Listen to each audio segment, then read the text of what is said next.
Well, hello. It's time once again for Mutants and Masterminds Monday. It's your weekly, podcast, video live stream, gathering of cool kids devoted to mutants and masterminds, as we all know, as the only superhero TTRPG known to man. In this timeline or any other. Hey, look, our chat is just jam-packed. As per the usual. Popular topic. Yes, absolutely. Not surprising. These are just the kind of topics that get our chat fired up. Now, if you're watching on demand, I highly recommend that you play the live chat because it's both entertaining and perplexing. Friends, I'm presuming you in chat can hear me. Yep. Oh, there's a Discord message. I'll check that, Void. I will definitely check that. My apologies for leaving you hanging. But look, Jeremiah McCoy is here. We've got Bernard, I see. Watcher Classics is here, which is nice. Devious as well, who will be on a little bit later as our What's in the Tank correspondent. Desmond as well. Good to see you. Talking some settings here. I like it. I like it a lot. Tempo, always holding down the fort. Much appreciated. And Jeff calling in from South Korea. Oh, wow. Jeff, good to see you. Jeff, witty art. We love witty art. Right? Speaking of works of art, can I talk about this? That's something, huh? Wow. It is the complete collection for 3rd edition Mutants and Masterminds, and it is available now. You just pay one price and get hundreds of things. Indeed. I mean, nearly 1,000 things, or maybe even more. Yeah, depending on how you count them. I mean, it is, and we like to be fair, but the other thing that I'm actually pretty fond of is the collection of Patreon exclusive stuff. It's kind of fun. We just kind of dropped it in there. It's not all very pretty, but it's all very fun. And in addition, you'll see some art that that I used for special features and things that will make zero sense to you if you look at it. But the rest of it is jam packed with. I mean, Patreon started out with a certain amount of we've got a barn, so let's put on a show. That's right. And folks want to get it on. Seeing some of that, they can. Yeah, and it is fun. It's a nice little historic moment, and there are some really neat things. I'm thinking about Crystal's map of the Crystal Fraser's map of what was that? It was sort of like a train Orange station. Julius. Yeah, yeah, that was yes. That's right. Yes. That was right. Let's have Crystal do a map live on the show, and of course, it turns out to be this amazing. Piece of work. It's crazy. And she was apologetic the entire time. Yes. Just absolutely shamed. Sorry that she didn't, build the model to scale or paint it. Yeah. Yeah, and I think you're talking about Alex. You're talking about Juicy Juice. Yeah, Juicy the Juice Bear. Yeah. Yes. Lots of fun stuff in there.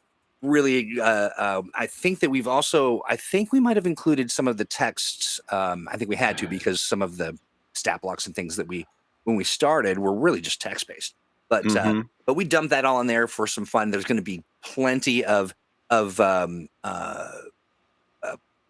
files, .por files from Hero Lab. Yep. And some of those are going to be from actual plays that we ran. So a lot of character or pre-gens and pre-gens for Titan City. Yep. All kinds of good stuff. So you want to check collection of interdimensional ravens. That's right. Yeah, I mean, it is the Bow Brigade.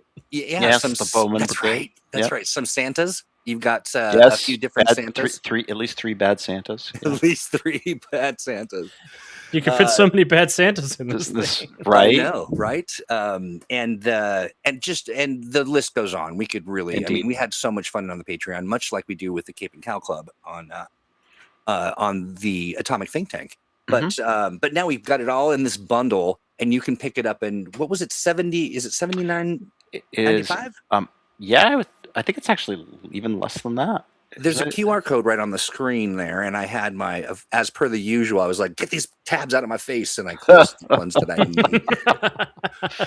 Right. As I always do. As one does. It's a mere $74.95. Oh, look at that. A discount right off the bat. Right. Yeah. We've eliminated the penny, so we've gone down to 75 or 95. I know, isn't that funny? That is why you'll no longer see increments of 1 cent. No. But super great stuff. Now, let's say here's one of the challenges. You've got all these .por files and all of these different heroes and characters and builds and things. How do you get it?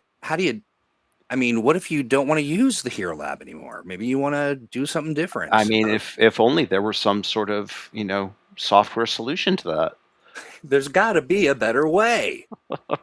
And there is. It's the Mastermind Maker. Hi, guys. Hi. Hello. Good to see you, and welcome back.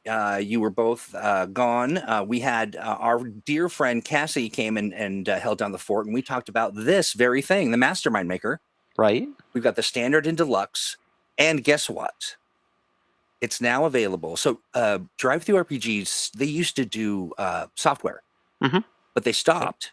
Yes. And they stopped just a mere minutes before we launched the Mastermind Maker, and they made an exemption for us. And so the Mastermind Maker is now available on Drive-Thru RPG now. That's great. Oh, wow. Oh, and I might also say this, just a real quick backtrack, just to mention that the Mutants and Masterminds 3rd edition complete collection, number 1 on the Drive-Thru charts. It is. Very proud of that. And so we've got the deluxe and the standard. Here's the great news. No matter where you pick it up, whether you're picking it up at Drive-Thru RPG or you pick it up at the Green Ronin online store, if you buy the standard, you just want to give it a test. You are able to, because here's what I think is going to happen. You're going to play around with the standard and you're going to say, where has this been all my life? And at that point, you're going to say, I'm going to upgrade, because the standard is $19.95, which is very affordable.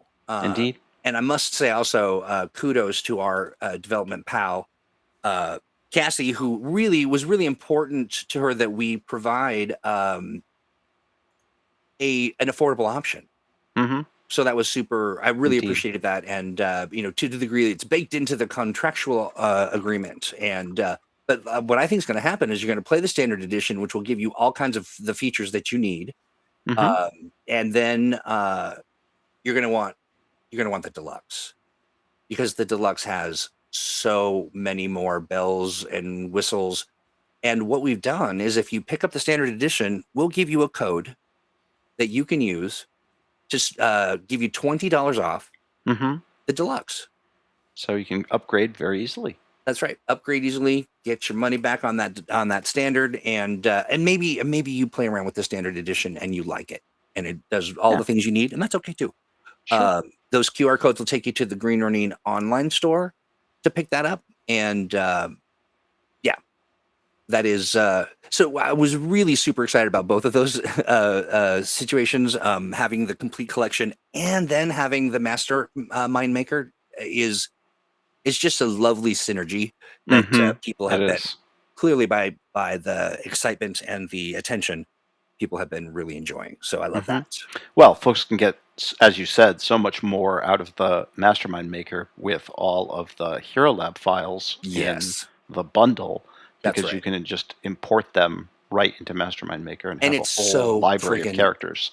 So over the weekend, I was working on a video for Mastermind Maker. I just want to show it off and be able to highlight all of Cassie's good work. And it's just so smooth, so slick. It's just just a delight. It really, really works just as you would hope it would. It's got a certain kind of, Cassie just did a great job with the user experience, and it kind of you kind of feel where things are, and the drag and drop and all that stuff. Indeed. I could go on for hours and have. I saw some character sheets for Mastermind Maker in the wild at Gen Con. Oh, no joke! That is awesome. They are sexy too. Those character sheets look nice, very, very nice. Yeah, Dominic, if you're here, it was very rude of you to outclass my character sheets and run a Starhaven game I couldn't play in. So. Oh no! Was that our buddy Dominic? Yeah. Yep. I love that guy. I'm only a little cross with him, but that's fine. It's fine. It's fine. It's fine. Sure, whatever. Well, that's awesome. And Cassie says that was the goal. Mission accomplished, friend. Well done. Mission accomplished. I love this. This is true. I mean, this is just the truth. RC says every place where I found Hero Lab gave me friction. Mastermind Maker removed. Yeah. Just being able to drag a power into an array and not have to rebuild it is just like it's like common sense stuff that I didn't know I needed in my life. That's right. Yeah. You know, the other thing about it, and this will be, well, I was going to say this will be the last thing I say, but it won't. It won't be. No. Yeah. But it really reads as a community wish list come true. Just checking all the boxes off. So if you haven't checked it out, go do it. You will be pleased with yourself, and so will we be pleased with you. All right, look at this. I'm sorry, I'm reading funny chat that you all can't see. So today's subject threw me for a loop. I have kind of meta. Yeah, it is kind of meta. I have a regular Sunday confab with our friend Devious, where we just kind of catch up and talk about the day and talk about the week ahead and all the good stuff happening, and it's generally fun and goofy, and we have a good time. And I was just like, I don't get it. I even posted to you guys. I was like, yeah, I'm not getting it. And but then Steve, you shared some insight, and then I was like, oh, wait a minute, I get it. And then all the things that Devious was saying as well during our meeting made sense as well. And then I was just like, this is of course what Mutants Masterminds was built for. In many ways. Describe a little bit of what you helped me discover. Yeah, well, as everyone knows, Mutants and Masterminds is the perfect generic universal role-playing system.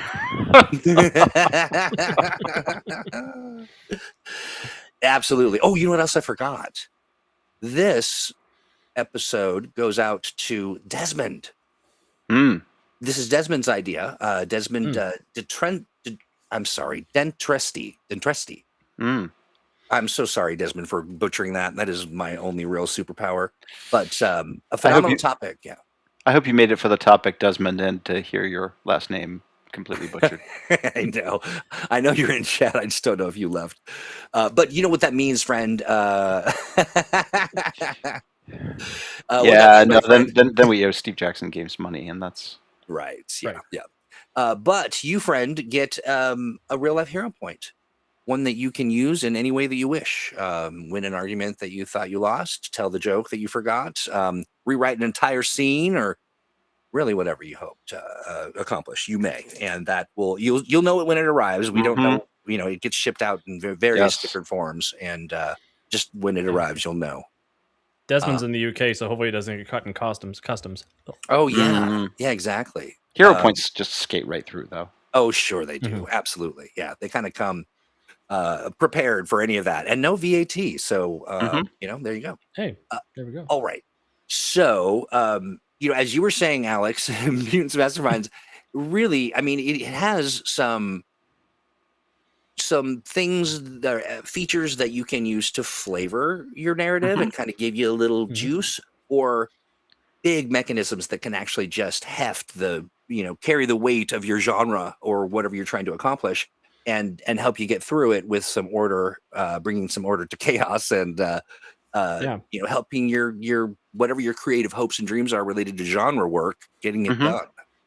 Yeah, and I think it's a testament to Steve's design for Mutants and Masterminds that it's effect based, so you can flavor the rules of Mutants and Masterminds any way you can imagine, because at the end of the day, you can flavor a damage effect as a blaster rifle, or as a longsword, or as a netrunner hacking your brain. There's all sorts of different things that you can build these rules into.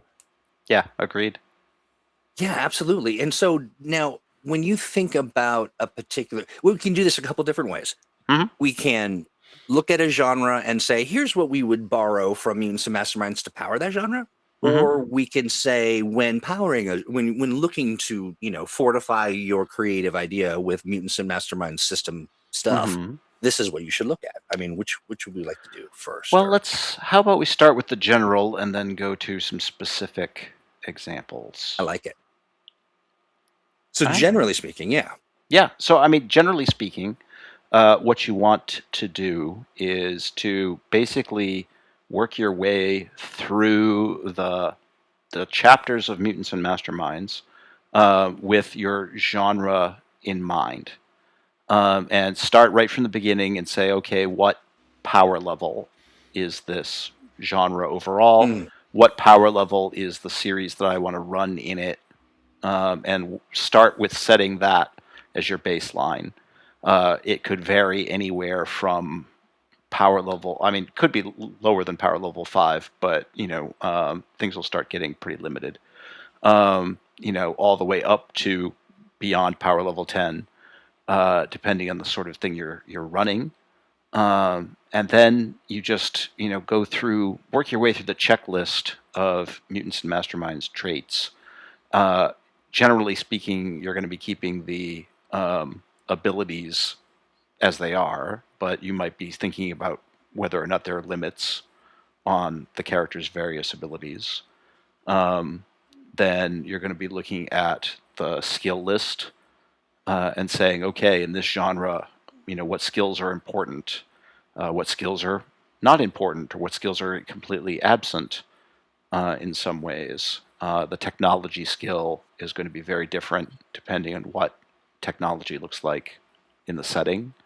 In a very low-tech setting, technology may be nothing more than an expertise skill that's just, like how to tinker sort of a thing, but there are no really complex machines to speak of.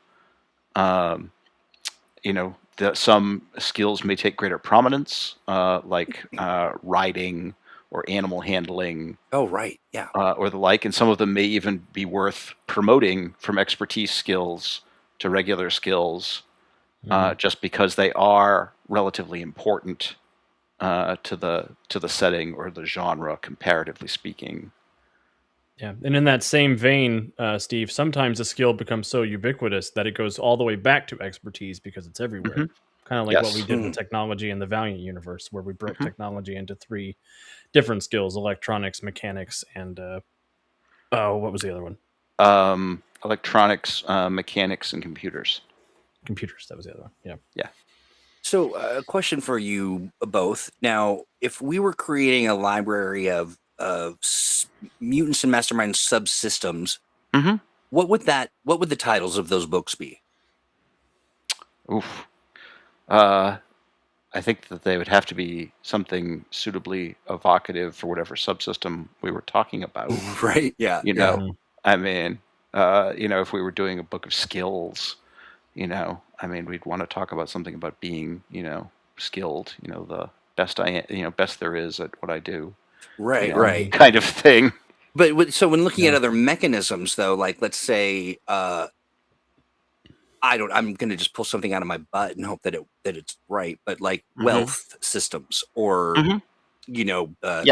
insanity, well, that's where we get into stuff or optional systems. Yeah. And that's where we're talking about what's going to be the GM's toolkit chapter of Mastermind's manual.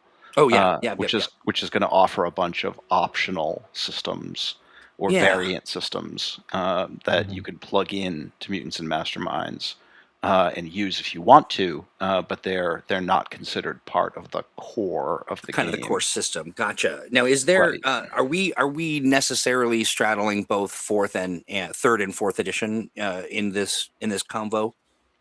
Yeah, to a certain degree. I mean, we're talking about a lot of similar things, and third edition also has a bunch of optional or variant systems that you could potentially use in the same way. In fact, a lot of the ones that will have in fourth are just being adapted from third. The Zatran mentions. Oh, hey, I just got here. Can't stay long. Just popped in to say if we don't get our hands on M&M4E soon, we're going to riot. All right. Well, you should have just come to Gen Con. You could have played with me. That's right. That's right. You should have. But we hear you. We have, interestingly enough, we have the same sentiment. And we're really looking forward to getting that out. What? A very quiet, polite riot. Sure. A quiet riot. One hopes. Yeah. Okay, and so and in thinking about third edition kind of first, are there gems in the library of the third edition library that people might want to take a look at for some of these mechanics? Polite.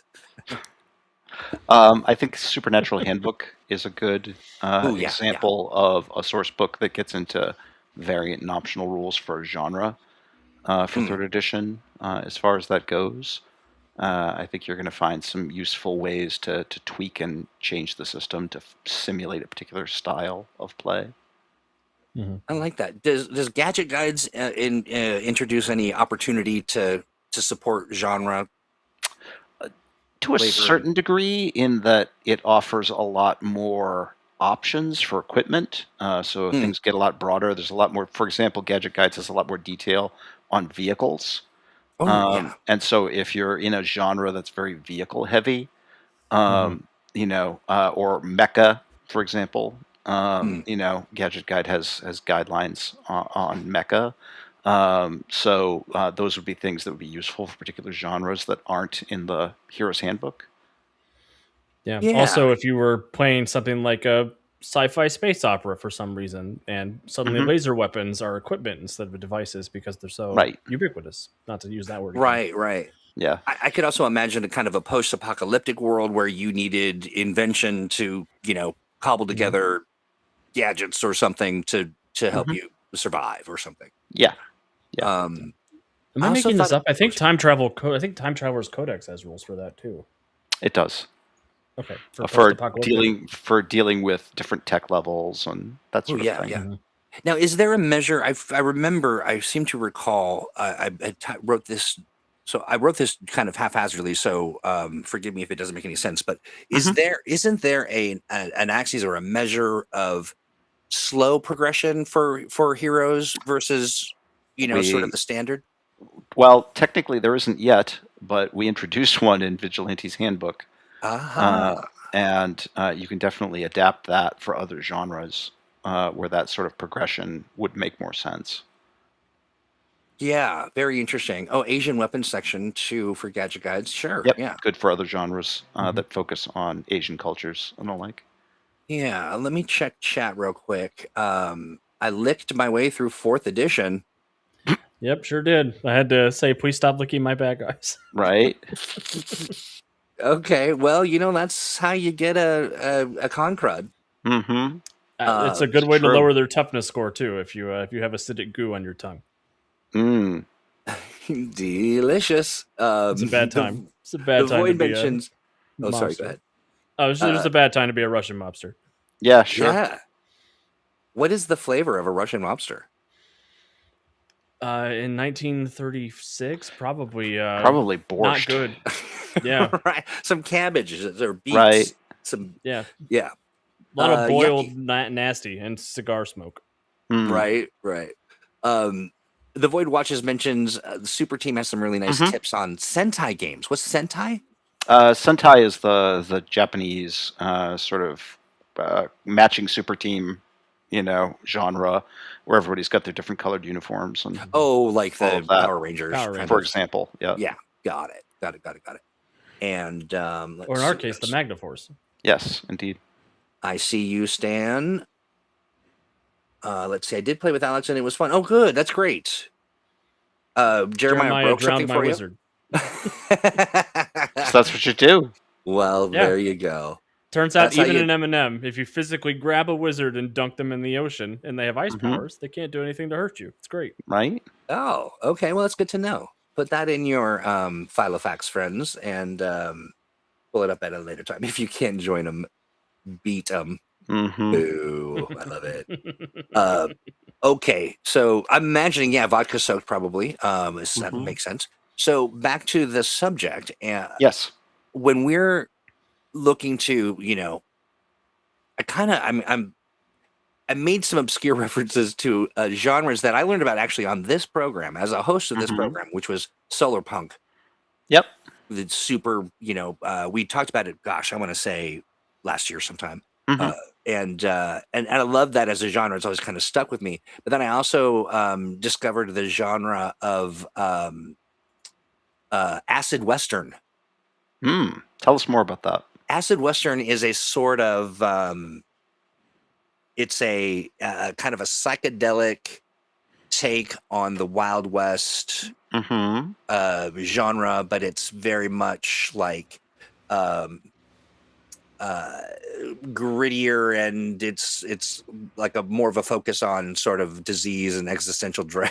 So it's kind of a darker one. I mean, that's not my favorite, but I just put it in there because it was funny. Sure. A dark Western. I love a good dark Western. Yeah, dark Western. Yeah. There's also like the Weird West. That's always been a favorite of mine. But thinking about solar punk, what are some of the mechanics that are sort of tools that the GM would find in Mutants Masterminds that they could port in to help make it so? Well, I think one of the things you might want to emphasize in a solar punk setting is the notion that equipment is very modular, and that characters have the option to reallocate their equipment points at various opportunities, because solar punk technology has a tendency to be very adaptable, and you can definitely play around with that. As Alex pointed out, obviously in any kind of far future sci-fi setting, you're going to probably want to expand the definition of what constitutes equipment. Characters are probably going to have access to much more sophisticated technology that they can do things with. Yeah, from a game design perspective, as you're creating your adventures, because solar punk is meant to be so optimistic and so sort of like a little fluffy almost, I think lowering DCs by a magnitude of 5 across the board is a good way to reflect that everything's a little bit easier for us, and the difficulty is not part of the story that we're trying to tell. Yeah, I like that. I do wonder, how would you express getting a thing done? Is it more cozy, kind of get the probably paper some also berries, or is it?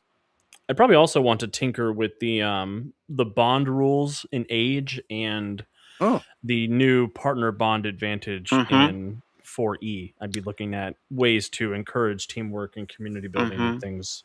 Of that I agree with magnitude. that. You're definitely going to want to look at a lot of the heroic and command advantages and things that are good for characters working together or encouraging one another, or those kinds of things, how to trade hero points for advantages. Yeah, I like that a lot. So I'm thinking about something a little bit darker, like the Acid Western idea. What do we think? Paul makes a good point. It's this one right here. This is the pointing question. Django feels like a brighter, less dark version of Acid Western, but still pretty dark. So looking at that kind of, I do like the Wild West of superpowers too, Gene. I think that's also kind of pretty fun. Yeah, that is really fun, and sort of almost like you could play around with a kind of a steampunk, kind of not steampunk, but sort of steam engine. Steampunk. Yeah. Period. Yeah, okay. There's a lot of waistcoats and bow ties, right? Top hats, bowler hats. Right, that's right. Bowler hats with a little. The Wild West is contiguous with the Victorian steampunk era. They're basically in the same time period. Yeah. Okay, just a little dustier than London. Less coal smog and more trail dust. Yeah, more trail dust. Yeah, and just everything's so humid. I'm imagining just sitting around. Well, it's a dry heat out in the desert. That's so true. So true. But when we're looking at something maybe a little darker. Are there elements to kind of, are there any sort of toolkit or tools in the box that would help with that? Yeah, there certainly are. I mean, you can get into things like more significant forms of damage. Obviously, you're already going to be, you're going to be starting with the notion that characters are probably going to have less toughness to begin with. And weapons are going to have comparatively more damage. So there's already going to be the possibility of characters taking more damage. But then you can also get into the notion of lethal damage as well. Yeah, something to think about also from a GM perspective is you're going to be designing fewer like supervillains and more bestiary type creatures. Yes. Like if I was doing a weird, like a undead Wild West, there would be different types of zombies, but there would be maybe one or two mad scientists that are super villains in the traditional M&M sense that Right. you'll run into. Right. Same thing if you're doing like a fantasy game, you're going to have dragons and gibbering mouthers and whatever else, beholders, whatever you want to make from a fantasy perspective. Yep. Well, so backtracking a little bit to the solar punk idea, who is the antagonist? Like, what are we developing there? Is it Well, that depends on the nature of the setting and the story. It might be a sort of people versus nature sort of scenario of colonization and surviving in an unusual environment where they're terraforming, for example. And a lot of the challenges really take the form of natural disasters and terrain and equipment failures or other sorts of things the characters have to overcome rather than antagonists per se. But a solar punk game could still very well involve a solar punk culture that has criminals, that has that's at war. or is dealing with other forms of antagonism, is dealing with hostile aliens, perhaps. Right? Yeah, could be leftover robots from the previous prior to the collapse of society. Culture. Adversarial political factions too. Right. Could be any number of things as far as that robot goes dinosaurs. In that genre. Ship it. Right. Yeah, ship it. Done. Right. Hey, so the Zatran, I want to because I think this is a great question because I think that sometimes we're so immersed in the concept that we get it and we're talking about it, and most people do as well. But there are some folks who are like, huh? Because so the Zatran says, so I'm a bit confused by this. Is the idea to make M&M 4E more easily usable as a universal game? And let me answer this or see if I can answer it because I'm no expert, but I play one on this podcast. Sure. The idea is it already is is usable as a universal game engine, and it's not the primary focus or feature of Mutants and Masterminds, but it's an important one that is true, and so we're kind of talking about that just to sort of elaborate. And also we've got people in chat that have run all kinds of games. That's the thing is we get a lot of questions about using Mutants and Masterminds to run other types of games, and so we're really kind of addressing that. Yeah, absolutely. And the other piece I think too that we're addressing is that I think we're constantly, I'll say, not at war because it's not as sort of adversarial as that, but it's the idea that there's only one way to play Mutants and Masterminds, one set of rules, and that's it. You cannot deviate, and that's just really just kind of the antithesis of Mutants and Masterminds. Indeed. Yeah. I mean, even our two primary settings in Mutants and Masterminds have very different vibes and very different energies and different. The rules exist to service both, but Titan City's more low power level, sort of street level superheroes when there are superheroes around. And sort of that supernatural edge and a lot of investigation, where Earth Prime is more 4-color superhero. Right. Agreed. Oh, gotcha. Thanks for the clarification. Yeah. So the Zatran is familiar and has run Sword and Sorcery Fantasy. Yeah. And now, does 4th edition do we make it particularly easier? Well, I think there are a few more options that you can play around with now. So I think that there are a few bits and pieces that do make it a little easier. Not hugely, but a bit. Yeah. I think the Masterminds Maker is going to do a lot to help people oh my gosh, wrap their mind around using M&M as a universal system. Really is. Yeah. Really good point. Anecdotally, I use M&M as like the best Star Wars game ever anytime I run Star Wars. Yeah. Wait, Alex, you have a history. You've done have you done Masters of the Universe? If I recall, did you do? No, I've done Fallout. I've done Star Wars. I've done The Mummy with Brendan Fraser and Rachel Weisz, and just lots. I've done lots of different things with M&M. Yeah. I'm working on, Desmond brought it up earlier, but I'm working on a hack for the Remedyverse, which is the collection of video games with Alan Wake and Control and Quantum Break and Max Payne, which have para-utilitarians, which are kind of like superpowered beings dealing with extra-dimensional horror elements that are a ton of fun. And a lot of existential questions. Yeah. Well, I like the sound of that. Gene asks a really important question, which is, what type of superpowers do you give to animals? Well, it depends entirely on the genre, really. Very true. Very true. I'm trying to find. Don't we have a friend who's done a thing about superpower pets? We do. We do. That's Jacob Blackman. Yep. And Rogue Genius Games? That's right. I think that was actually with just Jacob Fainting Goat, but I could be wrong. Fainting. Let's see. Because there's a couple different...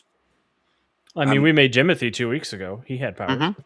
Yep. Yeah. But he was a bit of a special circumstance with superpowers. Right, to be sure. Yeah. Generally, if you're talking about regular animals, I'm thinking more like enhanced senses, movement powers. Right. Yeah, I mean, you definitely give protection. animals effects in Mutants and Masterminds, as folks can see in the stats for animals in the Game Master's Guide. The animals will have various, game effects that show their difference from a human baseline, like their enhanced senses or their ability to move in different modes or faster, those kinds of things, their size, and the like. And you obviously give them, whatever traits are appropriate for those kinds of abilities. I dropped a link to Small Sidekicks, which is not the one I was thinking of, but that is one of them. It is. Yeah, it is. I'm sure it is not the only one of its kind out there. That's in 2022, but I think Jacob did one more recently than that. Well, Jacob's Jacob's bestiary is also a huge resource must be what I'm thinking in that about. regard, because it's a huge book of creatures, including animals. Absolutely, yeah. So check that out at the link, and that's just the link to the Board Game Geek explanation, which will give you all the details. But Gene, I bet you'll find exactly what you need with our buddy Jacob. Speaking of, tell me we're getting Earth Prime Super Pets in 4th edition. I don't know, King Snarf. We've never really talked about any Super Pets on Earth Prime other than Cosmo that I can recall. There might be one or two others in the past, but I have to dig them up.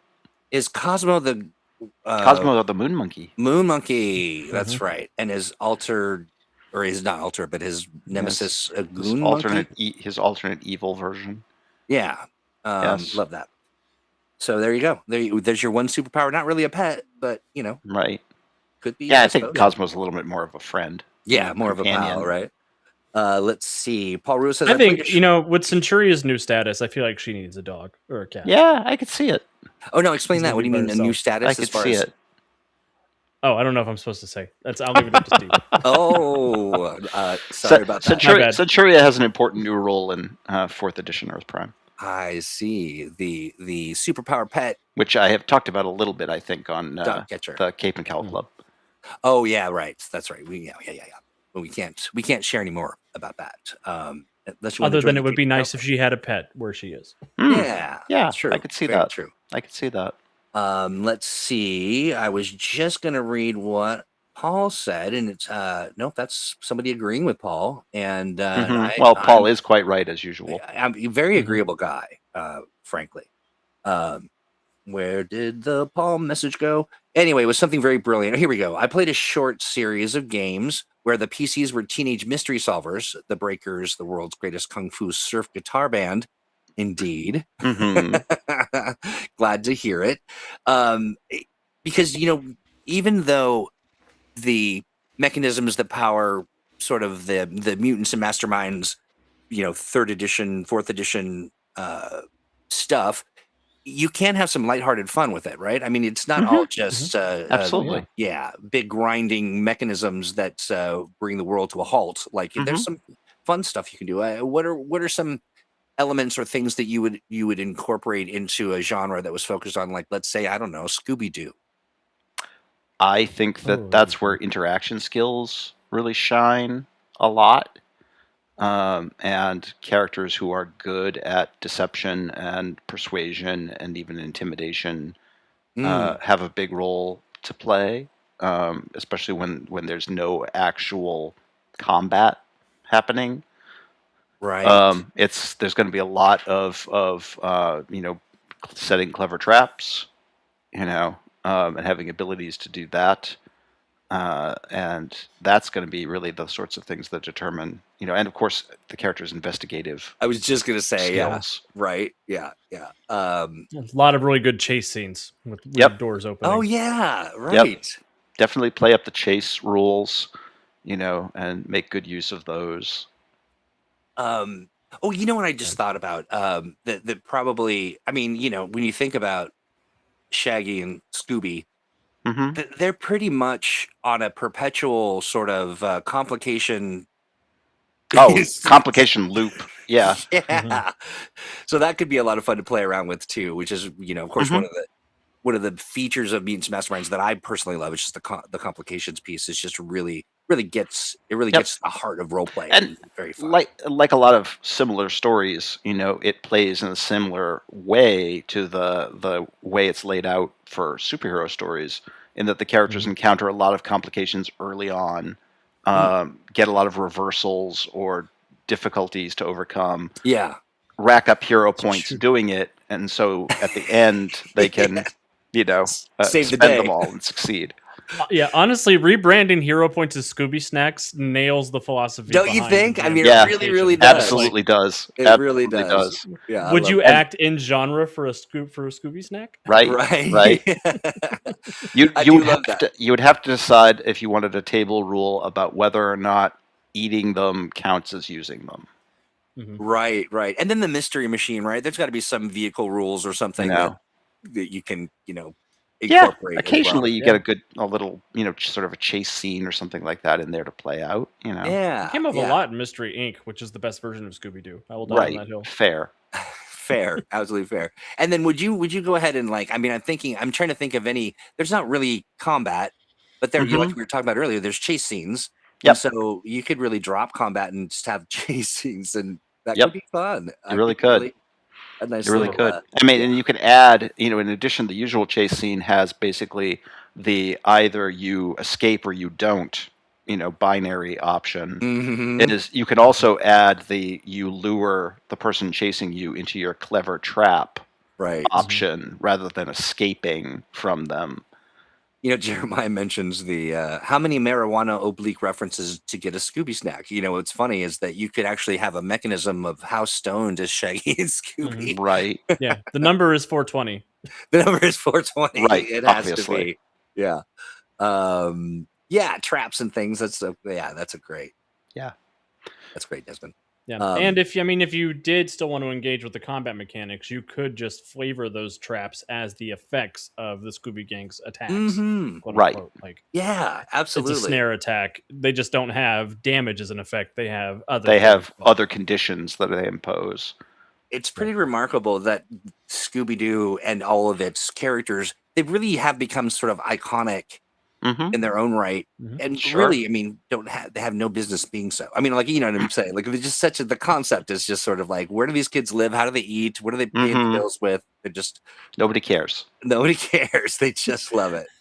It's the 70s. Life was easier back then. Right. That's right. Nobody asked. I missed all that. I was born in the hard times.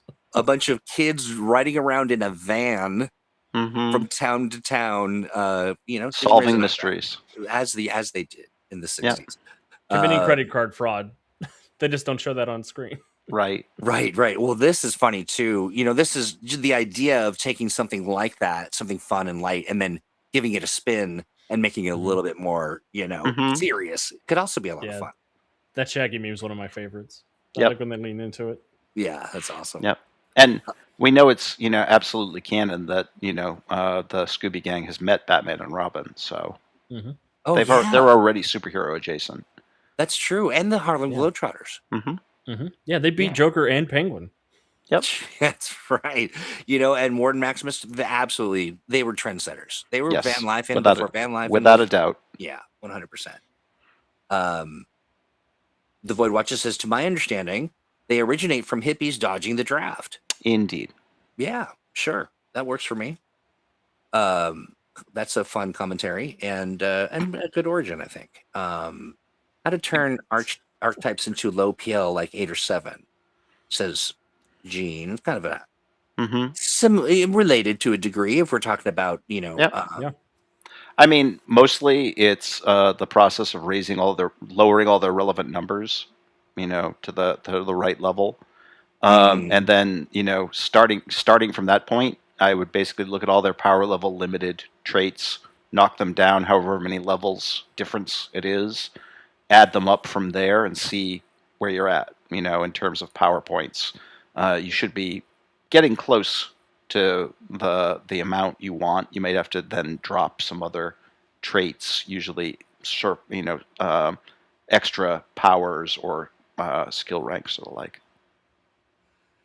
Yeah, absolutely. Sorry, I'm listening, but I'm also laughing. You never know, Desmond. You really never knew. Honestly, the chat takes us where the chat goes. Indeed. But you know what I was thinking, that maybe, Stan, we can use Mutants Masterminds to recreate a Hollywood Squares TTRPG with all of the drunken stars of yesteryear. That's right. Yeah. Scoob had the biggest crush on Sandy Duncan. Well, what did Sandy Duncan do? Teamed up with Scooby-Doo. That's all I know. I mean, that's really all I know too. Was Sandy Duncan a kind of a sports person, or just a star that's talked about stuff? She's an actress and a comedian. I was going to say actress of yesteryear. Yeah, these days. I don't know why every time I hear her name, I think of cupcakes and I'm hungry. Because you're thinking of Duncan Hines, I think. Oh my God, that's exactly why. That's why. Get out of my head, sir. Yes. Let's see. I always figured the Scooby Gang were really real estate fraud investigators. Yes. A lot of their villains. Well, that's true. They did prove that all the villains were definitely old men who were out to swindle people over real estate. I know. If only we would have listened. I know, right? It was a cautionary tale. Seriously. Okay, an actress famous for portraying or playing Peter Pan. Yeah, and made a mean cupcake.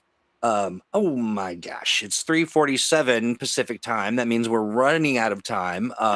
So looking at the fact that Mutants Masterminds and calling it the superpower genre engine, what are some things that folks should definitely get it to try in, or reading or borrowing, or what's kind of the first step these folks should take to making their genre come alive? Well, take a look at the Game Master's Guide, which talks about the concept of genre and has a bunch of optional rules for starters, and it'll give you some notions about how to play around with the system. And then I would say look at some of our existing books that do genre. Like I said, Supernatural Handbook is a great example of something that takes on a particular genre and talks about optional systems and archetypes and ways to modify things. Yeah, I think the other thing I would do is make sure your players are on board with something very extensive and ask them what characters they're interested in before reinventing the wheel and coming up with 1 million archetypes for them to choose from. Indeed. You could save yourself a lot of time there. If you're doing occult horror type thing, and none of your player characters wants to play a psychic, for example, you don't need to build a whole set of psychic guidelines, for the thing. It isn't important. Yeah, an economy of efforts. Yeah, just because you can, maybe doesn't mean you should. Yeah, if you are looking to build some universal powers, like if you're looking to build force abilities, or if magic users have different pre-built spells they can have access to, maybe build a list of those for people to pick from. But I'd agree. Yeah, I just wouldn't do the whole archetype. I would be like, here's force push and force healing and force lightning, and this is what it looks like. The power equivalent of equipment, essentially. Having a short power list like an equipment list. Oh, breaking news! Sandy Duncan was in the $1 Million Duck. Well, there you go. Well, yeah. I have no idea what that is. I have zero clue. Zero clue. Alex and I are far, far too young. Just babies. Just babies. Okay, this has been a phenomenal conversation. Lots of great advice and thoughts. Any kind of final thoughts on the notion? I guess it's okay too. I would say that, we've talked about many times how Mutants Masterminds is a very broad system because it needs to be, given the superhero genre. Yeah. And it can do a lot. And you absolutely can try it with just about anything you want to. But it is also a superhero game, first and foremost. Mm-hmm. And so, by all means, tinker with it for whatever genre you want to. But I think there also are, and didn't hear it from me, but I think there are also games that are designed for specific genres that do them very well. So that's right. Yeah. Alex said something very wise to me once. It was earlier today when we were talking about the subject, and it's like, if you found yourself saying, insert favorite video game, movie, book here is such a cool setting. It's too bad they never made a tabletop role-playing game for it. Mm-hmm. I think we pretty much mapped out the blueprint to help you bring it to life. Yeah, you could definitely put it together if you wanted.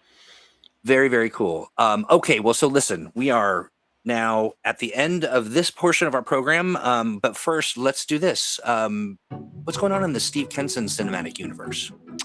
I am hard at work on the forthcoming 4th edition books, particularly Masterminds Manual right now. In fact, I've just gone over the GM's Toolkit chapter, and I want to get that up for folks to play test on the Atomic Think Tank and Cape and Cowl Club fairly soon. So folks should be on the lookout. Nice. Alex, what's going on with you? You're back home from convention time. You have just nothing but free time. You're going to relax, just take it easy, or if only. I don't know the taste of that. In about 30 minutes, I've got my office hours where I'll be giving a more in-depth breakdown of what happened at Gen Con if people want to come and chat about it. We'll also be playing Left 4 Dead 2, which is a fun zombie game. So come watch us traumatize my poor friend Aunt Puppy. And Titan City Serials will be back, not this Thursday, but the following Thursday. So nice. Out there for all sorts. And on Friday, I'm running a Pride of Monsters game at Don't Kill My Character. So if you're interested in hanging out with us, I'm all over the place. And my big project for this week is the Titan City Gazetteer. So, ooh, very exciting. Nice. And if you want more information on that, you should definitely harangue him during his live stream. Office hours tonight in about a half hour. Well, gentlemen, thank you so much. Thank you for expanding my genre and my genres in general. And we'll be back next Monday with more Mutants and Masterminds Monday goodness. Ciao. Take care, everybody. Hey, friends, do you love Discord? Do you love Green Ronin? Then you're going to love Green Ronin's official Discord server. And you can get there by going to greenron.in/Discord. And listen, I don't care if you don't like that URL. I love it. It cracks me up. But it's a real URL. You can get there.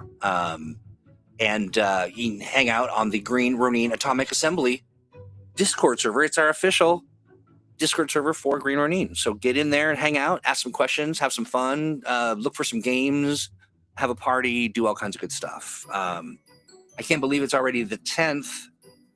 That's shocking to me. We've got lots of things cooking this month. One thing that's missing on this is the Cape and Cowl Club event, which we are having tomorrow. It will be a dev chat, and that's going to happen at 5 o'clock. I'm going to put it on the calendar as soon as I'm done with the live stream. Get involved, get engaged. Head on over to the Atomic Think Tank. It's our community hub. It's a place where you can find your GM, you can find players, you can find answers and events and all kinds of good stuff, or you can provide them to the community at large. If it's Green Ronin, it's popping off in the Atomic Think Tank. I also want to really put an invitation in your bonnet, whatever that means, to come to the office hours. Get tanked with Troy. Office hours in the tank. You just head on over there at 5 p.m. thereabouts Pacific, 8 Eastern, and you will see an events link. You click on it, it will open up the event, and there'll be a Zoom link. You click on the Zoom link and you join the call. It's so much fun. We have a blast. It's really meant to be just a lot of fun, and really it runs the gamut as far as like things that we talk about. It's really hard to pin down the one subject. But if you've got something on your mind, maybe you were waiting for me to do something for you, I've forgotten, or you have an idea, or you're doing a live stream, or you've got whatever it might be. This is the place to come and share your crazy ideas, your fun thoughts, really just about anything. And that's office hours every Thursday, nearly every Thursday, starting at 5 p.m. Pacific.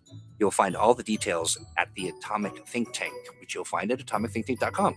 Speaking of Atomic Think Tank, we have a correspondent. It's Devious. Hi, friend. Hey, how's it going tonight?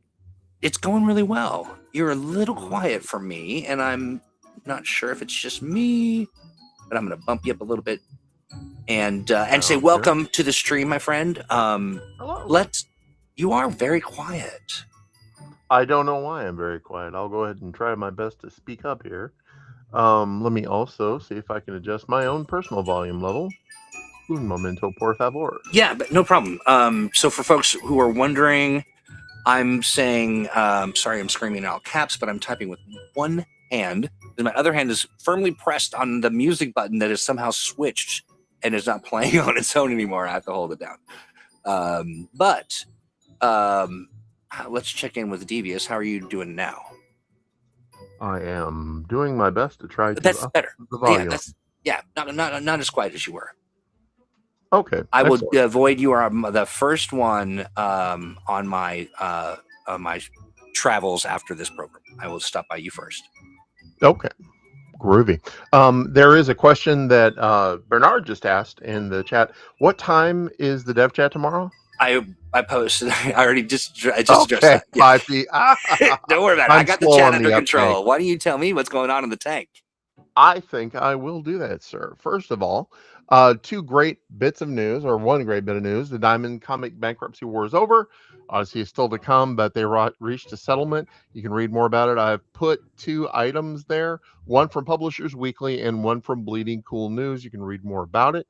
The end is in sight, so thankfully, and it was in the favor of Green Ronin Publishing, thankfully, but read the articles for the update on that. Also, the newest offerings, of course, the Mastermind Maker you guys mentioned, and the Mutants Masterminds 3E Complete Collection. Remember to get in on that Complete Collection before the 30th, before the price goes up. You want to get while the price is good. That's right. The articles that we have going. What I've done is I've kind of put together a bunch of articles that I've done in the past on adapting different genres, basically managing genre expectations in Mutants Masterminds, adapting different genres. It came from Reddit creating a short blank campaign.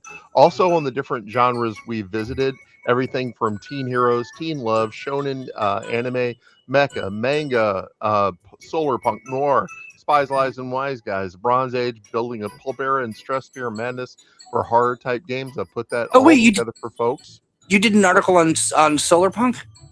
I did. How fun! I didn't even know that. That's so killer. I love it. Back in the day.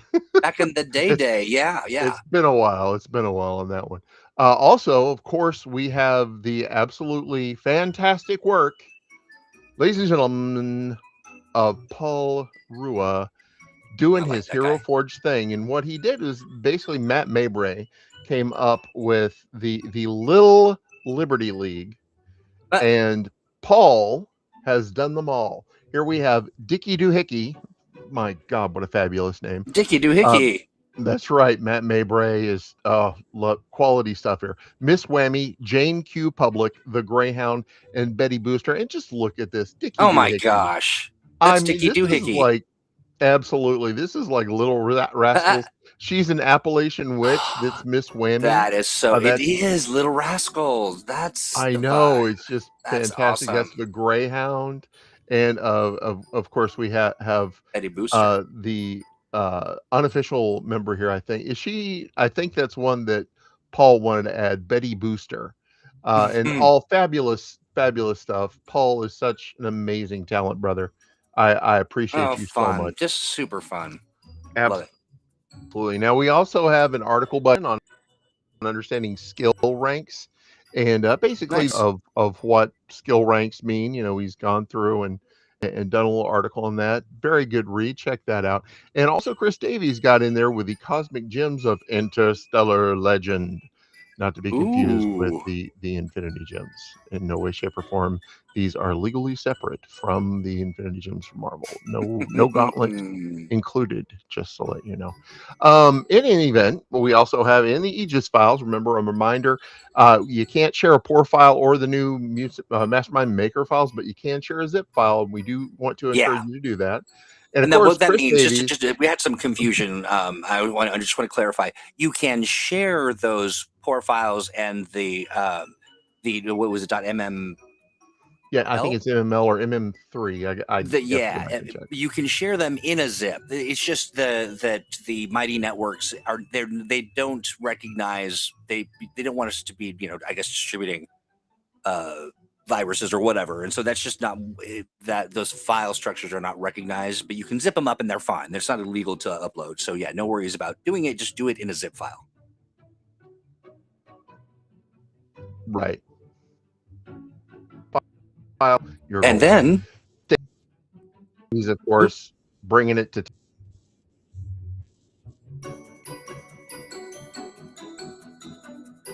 town. Is it me? We do have a course. Can you hear me? I think we might be having some but you're back now, I think. Okay, good. Events, we have, of course, this Mutants and Masterminds that we just did. We have office hours a little bit later with Alex, and he's going to be traumatizing Aunt Puppy with Left 4 Dead 2, and a Gen Con recap. Fantastic. Chrono Crisis, episode 12, The Labyrinth. This week in the center of the Labyrinth of Daedalus, our heroes will be face to horns with a monster in the middle of the maze. Can they survive? True master of the labyrinth, time will tell. We have Superhero Shenanigans this upcoming Wednesday as well, starting about 30 minutes after the Chrono Crisis starts. We've got Claude as Game Master, Extella as Leo King, aka Ember. We've got Kate as Marley the Tracker, and Classic Sam as Emma Summers, aka Rhyme. This Thursday, we have the office hours. Please stop by. A great time to be had by all. Friday, we have Pick a Poppy. Again, it's DKMC. This time, Alex will be running the Pick a Poppy game for folks. And next Monday, we've got another episode of Golden Squad. What are you waiting for? Get in the tank. So much going on. I hope everybody takes advantage of all the resources. A thing to remind everyone is all the articles and heroes, stat blocks, and all the goodies that are in the tank are free, and you can use them. You can borrow them. You can take them and roll them right into your adventures, and even use a little bit of the Paul Rua magic. Here, the heroes that he creates. All that is there for you to borrow and use and take advantage of. In addition, you might be also working on, maybe you've got a special understanding of a particular Mutants and Masterminds feature, or some great advice to offer people who are just starting the playing, or they're diving into being a GM, or whatever it might be. If you've got some special information that you'd like to share, you can do your own article. Absolutely. Write it up and share it with everybody. We've got lots of folks who are working on stuff in the wings. And it's time for you to write your article. I love what Stan just said. How does it all fit in one tank? That's exactly right. Well, we don't know. It's like a super tank, and you're all invited to hang vacuum out. sealing. It's vacuum sealing organization. Yeah. You just suck all the air out, and then just put the tap. It's all about how you stack it, right?